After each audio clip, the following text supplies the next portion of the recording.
नमस्कार सभी को। Myself doctor Mohan Bhakar, assistant professor in botany from government girls college Taranagar. आज हम पढ़ेंगे बीएससी सेकेंड ईयर टैक्सोनॉमी का जो सिस्टम ऑफ क्लासिफिकेशन है, नेचुरल, फाइलोजेनेटिक और आर्टिफिशियल सिस्टम। तो टैक्सोनॉमी की अलग अलग टर्मिनोलॉजी और टैक्सोनॉमी से संबंधित हम आज के इस वीडियो में हम पढ़ेंगे। अगर हम सिस्टम ऑफ क्लासिफिकेशन की बात करें कि क्लासिफिकेशन के अलग अलग जो सिस्टम हैं, उनमें 3 सिस्टम के आधार पर क्लासिफिकेशन है: artificial system, natural system and phylogenetic system. Artificial system of classification वो कहलाता है जो एक या दो कैरेक्टर के बेस पे हो। Classification based of single and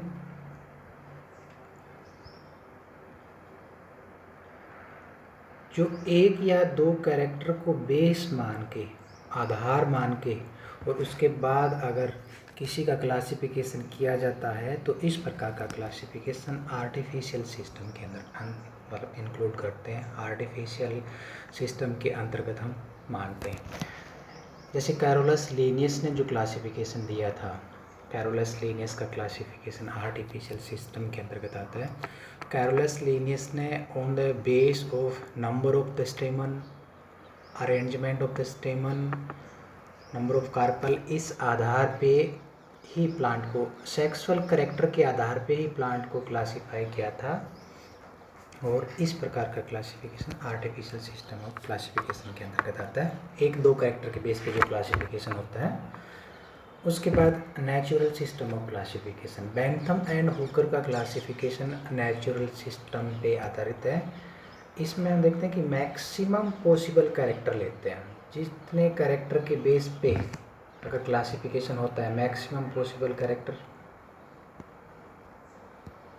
8-10 character लेते हैं। और उनके अलावा कुछ नेचुरल एफिनिटी भी देखी जाती है। Natural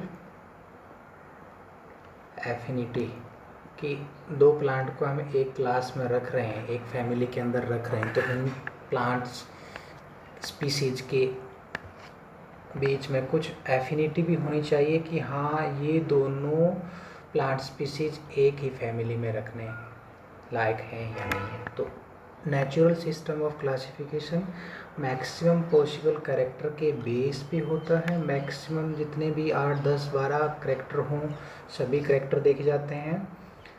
number of stamen, number of calyx corolla, aestivation of calyx corolla, number of carpel, placentation, type of fruit, type of inflorescence, ये सारे कैरेक्टर होते हैं। इन कैरेक्टर के बेस पे क्लासिफिकेशन होता है। इनके अलावा नेचुरल एफिनिटी भी देखी जाती है। बेंथम एंड हुकर का क्लासिफिकेशन, बेंथम एंड हुकर ने ही नेचुरल सिस्टम ऑफ क्लासिफिकेशन दिया था, और इस आधार पे जो क्लासिफिकेशन है वो नेचुरल सिस्टम के अंतर्गत आता है। तीसरा सिस्टम है फाइलोजेनी या फाइलोजेनेटिक। फाइलोजेनेटिक सिस्टम में इवोल्यूशन, उद्विकास को देखा जाता है। इवोल्यूशन या इवोल्यूशनरी हिस्ट्री देखी जाती है, कौन सी स्पीसीज का इवोल्यूशन, कौन इनका पूर्वज हैं। इस आधार पे जो क्लासिफिकेशन है जिसमें इवोल्यूशन को बेस रख के उनके फाइलोजेनी को देखा जाता है, तो इस प्रकार का सिस्टम फाइलोजेनेटिक सिस्टम कहलाता है। हचिंसन, आइक्लर, एंगलर एंड प्रेंटल, इनका क्लासिफिकेशन फाइलोजेनेटिक सिस्टम के अंतर्गत आता है। नेचुरल सिस्टम के अंतर्गत किसी प्रकार के उद्विकास, इवोल्यूशन को नहीं देखा जाता है, क्योंकि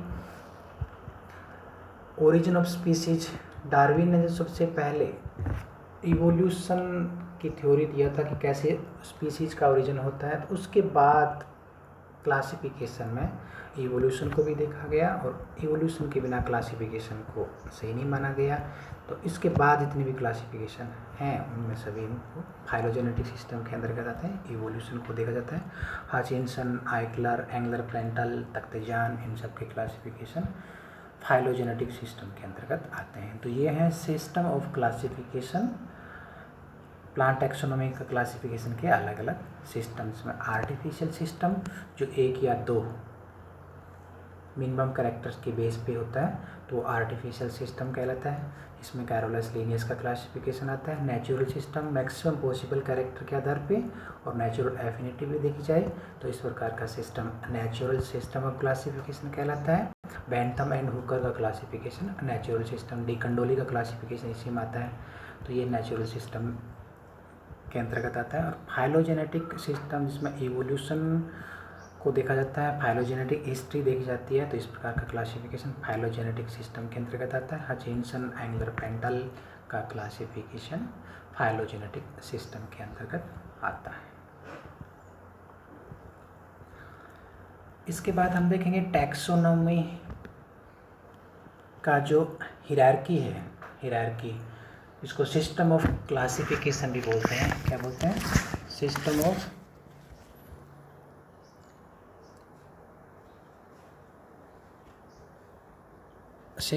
ऑफ क्लासिफिकेशन।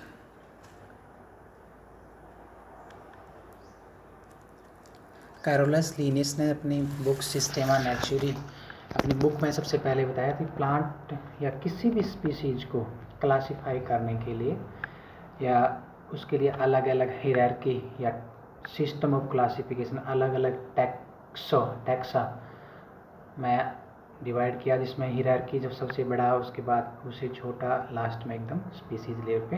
तो इस प्रकार का जो सिस्टम होता है उसको बोलते हैं टैक्सोनॉमिक हिरार्की या system of classification. Carolus Linnaeus ने सबसे पहले क्लासिफिकेशन के बारे में, इनका हिरार्की के बारे में बताया। कैरोलस लीनियस को फादर ऑफ टैक्सोनॉमी कहते हैं। उन्होंने द्विनाम पद्धति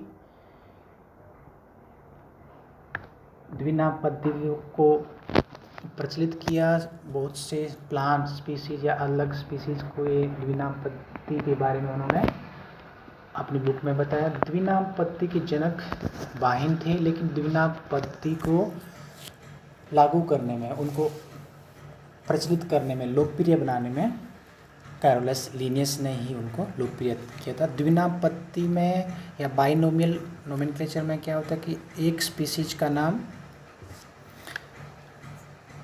दो कैरेक्टर के बेस पे, पहला वर्ड जेनेरिक नेम होगा एंड सेकंड स्पेसिफिक नेम होगा। स्पेसिफिक, जैसे ये नाम है मैंजीफेरा इंडिका। मैंजीफेरा इंडिका ये मैंगो का नाम है, तो मैंजीफेरा एक जेनेरिक उनके वंश का नाम है एंड इंडिका उनकी स्पीसीज का नाम है। तो हर स्पीसीज, चाहे वो प्लांट स्पीसीज हो, चाहे एनिमल हो, चाहे वो बैक्टीरिया या कुछ भी हो, तो हर स्पीसीज का जो साइंटिफिक नेम होगा जो द्विनाम पद्धति के अंतर्गत आएगा बाइनोमियल नोमेनक्लेचर के तहत, तो उसका पहला वर्ड, उनका पहला एपिथेट उनका जेनेरिक एपिथेट होगा जो कैपिटल में होगा, और सेकंड जो स्पेसिफिक होगा वो स्मॉल लेटर में होगा और उनको लैटिन लैंग्वेज में लिखेंगे। और ये है द्विनाम पद्धति के बारे में। अगर हम टैक्सोनॉमिक हायरार्की के बारे में देखेंगे तो सबसे पहले आजकल डोमेन को भी लिया जाता है। डोमेन सबसे बड़ा डोमेन 3 डोमेन में डिवाइड किया गया है। आर्की, यूकैरिया, 3 अलग अलग डोमेन हैं। आर्की बैक्टीरिया के लिए अलग डोमेन है और यू बैक्टीरिया के लिए अलग डोमेन है, और बाकी स्पीसीज जो बाकी यूकैरियोट हैं उनके लिए अलग डोमेन है। तो ये 3 डोमेन हैं। डोमेन के बाद किंगडम, किंगडम के बाद डिवीज़न, डिवीज़न के बाद क्लास, क्लास के बाद ऑर्डर, ऑर्डर के बाद फैमिली, फैमिली के बाद जीनस, जीनस के बाद स्पीसीज नेम। तो ये टैक्सोनोमिक हायरार्की है या सिस्टम ऑफ क्लासिफिकेशन है, जिनमें टोटल 8 टैक्सा हैं। तो इन टैक्सा के आधार पर किसी भी स्पीसीज, चाहे वो प्लांट स्पीसीज हो, चाहे वो एनिमल स्पीसीज हो, उनका क्लासिफिकेशन किया जाता है। और सबसे पहले डोमेन, आर्की बैक्टीरिया के अलग, यू बैक्टीरिया के अलग, और बाकी यूकैरियोट हैं, यूकैरिया उनके लिए अलग। यूकैरिया डोमेन हो गया। उसके बाद किंगडम, किंगडम 5 किंगडम थ्योरी दिया था व्हिटेकर ने। उनमें पहला किंगडम मोनेरा, दूसरा प्रोटिस्टा, फंजाई, एनिमेलिया, प्लांटी। तो हम अगर प्लांट के रूप में देखेंगे तो किंगडम प्लांटी। 5 किंगडम थ्योरी या 5 किंगडम सिस्टम जो क्लासिफिकेशन का है व्हिटेकर ने दिया, जो मोस्ट एक्सेप्टेड है। तो उसके तहत प्लांट क्लासिफिकेशन की अगर हम बात करें तो प्लांटी किंगडम आएगा। डोमेन यूकैरिया और किंगडम प्लांटी। उसके बाद डिवीजन एम्ब्रियोफाइटा, एंजियोस्पर्म के लिए एम्ब्रियोफाइटा। उसके बाद इसमें सिर्फ एंजियोस्पर्म को हम देखेंगे। जिम्नोस्पर्म और एंजियोस्पर्म में ये डिफरेंट होता है कि जिम्नोस्पर्म में जो सीड बनते हैं वो नेक्ड होते हैं, एंजियोस्पर्म में जो सीड बनते हैं वो नेक्ड नहीं होते। ओवरी जो फ्रूट में कन्वर्ट होती है उनके अंदर ही रहते हैं। उनके बाद क्लास डाइकोट। जो एंजियोस्पर्म प्लांट हैं उनको डाइकोट और मोनोकोट दो अलग अलग क्लास में डिवाइड किया गया। डाइकोट में वो प्लांट रखे हैं जिसमें 2 कोटिलिडोन हैं, रेटिकुलेटेड लीफ वेनेशन होता है, लेकिन मोनोकोट में सिंगल कोटिलिडोन होता है और पैरेलल लीफ वेनेशन होता है। सेकेंडरी ग्रोथ नहीं होती है मोनोकोट में, डाइकोट में सेकेंडरी ग्रोथ होती है। तो ये कुछ बेसिक डिफरेंस है या बेसिक मोनोकोट और डाइकोट में ये अंतर है। उसके बाद ऑर्डर, हर स्पीसीज का अलग अलग ऑर्डर होगा। यहाँ हम जो टैक्सोनोमिक हायरार्की देख रहे हैं वो हम मैंजीफेरा इंडिका, हम मैंगो का देख रहे हैं। तो मैंगो का ऑर्डर है सैपिनेडेल्स। ऑर्डर का कोई भी ऑर्डर हो उसमें लास्ट में ALES ये सुफिक्स होता है। और उसके बाद ऑर्डर के बाद फैमिली, हर प्लांट स्पीसीज के अलग अलग फैमिली है। मैंगो के केस में हम देखें तो एनाकार्डियेसी फैमिली है। उसके बाद जीनस का नेम आता है, जीनस मैंजीफेरा और स्पीसीज इंडिका। जीनस का नाम सेम हो सकता है, जैसे ब्रेसिका कंपेस्ट्रिस, ब्रेसिका जीनस का नाम है, कंपेस्ट्रिस स्पीसीज का नाम है। ऐसे ही अलग अलग जो स्पीसीज हैं उनका जीनस का नाम सेम हो सकता है, लेकिन एक स्पीसीज लेवल पे हम देखें तो ये अलग अलग नाम है। तो ये है टैक्सोनोमिक हायरार्की, जो किसी भी स्पीसीज को क्लासिफाइड करने में हम उनको 8 टैक्सो हैं: domain, kingdom, division, class, order, family, genus, species. Total 8 हो गए, 1 2 3 4 6 7 8। इन 8 अलग अलग, इन सभी को हम बोलेंगे टैक्सा। हर एक टैक्सा है। टोटल 8 टैक्सा के आधार पर हम किसी भी स्पीसीज को क्लासिफाइड करते हैं। डोमेन से start, domain, kingdom, division, class, order, family, genus, species. ये सिस्टम ऑफ क्लासिफिकेशन है या टैक्सोनोमिक हायरार्की है। इसके बाद हम देखें कि जो नेचुरल सिस्टम ऑफ क्लासिफिकेशन है, नेचुरल सिस्टम ऑफ क्लासिफिकेशन है तो उसमें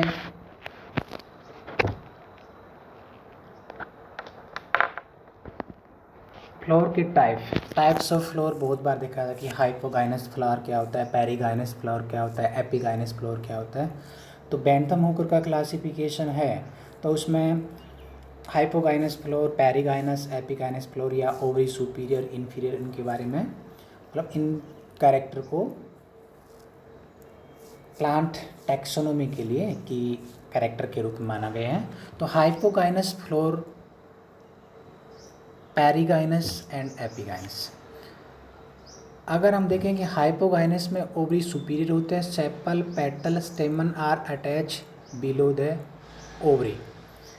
इस प्रकार का फ्लावर जिनमें कैलिक्स, कोरोला, इसको सेपल पेटल भी बोलते हैं, बाह्य दल और स्टेमन, तीनों का अटैचमेंट होता है ओवरी के नीचे से होता है। तो इस प्रकार के फ्लावर में ओवरी हमेशा ऊपर की पोजीशन में होती है। इस प्रकार की ओवरी सुपीरियर कहलाती है और इस प्रकार का फ्लावर हाइपोगाइनस फ्लावर कहलाता है, जिनमें सेपल, पेटल और स्टेमन का अटैचमेंट बिलो द ओवरी होता है उनमें ओवरी की पोजीशन हमेशा ऊपर होती है, इसलिए ओवरी को हम बोलते हैं कि इस प्रकार के फ्लावर में ओवरी सुपीरियर होती है।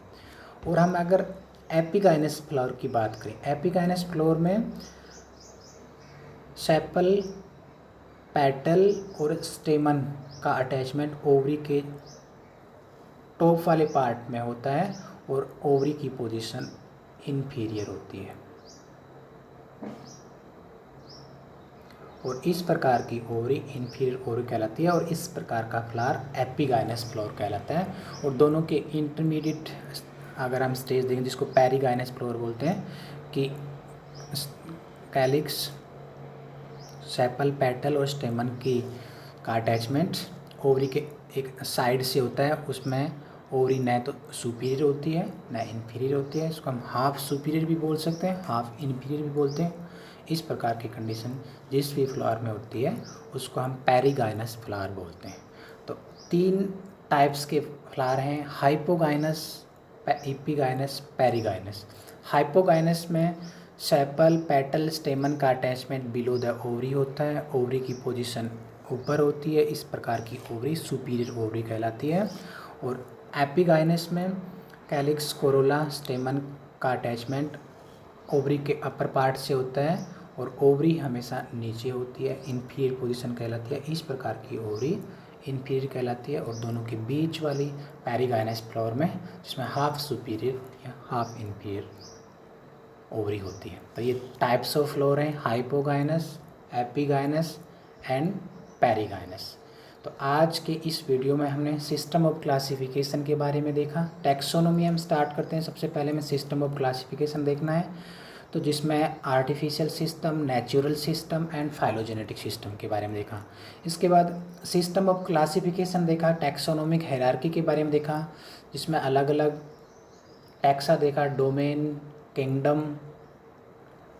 Kingdom, division, order, class, order, genus, species. तो ये टैक्सोनॉमिक हायरार्की या टैक्सोनॉमिक सिस्टम ऑफ क्लासिफिकेशन, इसमें domain, kingdom, division, class, order, family, genus and species. तो ये हैं अलग अलग टैक्सा। एंड इसके बाद टाइप्स ऑफ फ्लोर देखे, इसमें hypogynous, perigynous and epigynous floor के बारे में देखा। तो ये बेसिक टाइप